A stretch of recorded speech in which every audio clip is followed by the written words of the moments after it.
So now you've got a handle on the tools. And so now it's time to go and actually meet this client. How are you going to handle this meeting? Uh, One of the things that you want to do, of course, before you ever meet with the client is to prepare. So you want to think about who you're going to meet with. You're going to make the appointment. You're going to find out who it is that is going to be in that appointment. Maybe one person, it may be multiple people. When we say who are you going to meet with, we don't just mean what is their name and title. We want to know a little bit about them. Where are they coming from? Is this a person that's in charge of marketing? Is this a person who is a financial person? Is it the owner of the company? Is it a senior manager? Is it a CEO or a CFO? Who is this? And what are their background and what might be their perspective on the problem that you've been presented with? So kind of scope that out beforehand, get an idea of it. And then you're going to identify what is the desired outcome of your meeting. When you go into a client meeting, know what you want to come out with, or else it'll be very unfocused and you will appear to be tremendously disorganized. For this first meeting, probably the goal that you want to come out with is you want clarity for your project scope, for the direction that you're going to go. You want to really kind of flesh out exact kind of what the problem is and where you're going to go with it. What is the goal of the client? What do they want from you?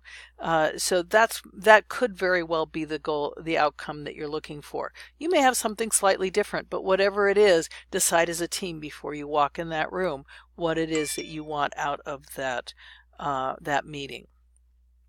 Then the next thing you're going to do, the last thing you're going to do before you go to this meeting is now you're going to create a list of questions. So we've talked a lot about humble inquiry already, and you've had a chance to take a look at Rachel Herschel's video about asking great questions. So now you've got the tools you need to create these really great questions in order to be able to ask the client the types of questions that will get that clarity that you're looking for, the outcome that you've defined regarding your project scope and where you're going.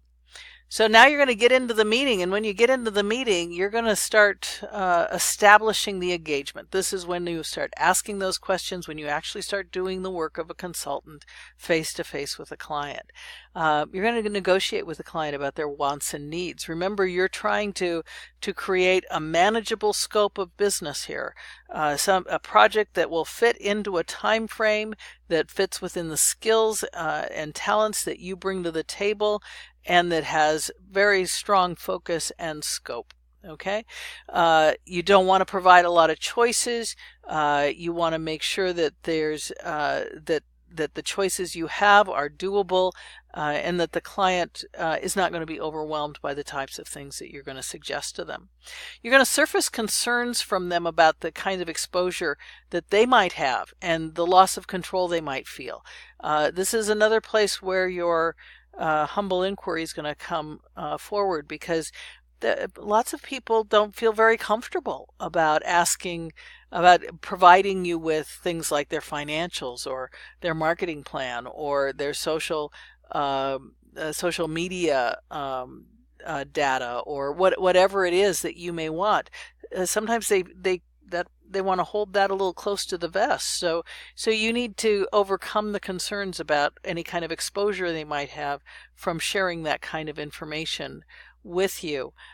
We've had a number of clients who have asked students to sign non-disclosure agreements. That's absolutely fine if you want to do that. If that's the way you'll get the client to give you the information, be really clear that you're not here to disclose all of their information. You're here to provide a service and an outcome. So see what you can do about identifying any concerns they might have about sharing information with you. You want to clarify both your the contacts on your team and the client's contacts, so that when you reach out, you'll actually connect with people. We've had a couple of projects that have gone kind of south because this was not established up front, and the client stopped answering phone calls, and they weren't participating because that establishment of connection and communication how do we communicate, when do we communicate, that kind of thing was not established up front in this first meeting. So make sure that those kinds of things are established right away.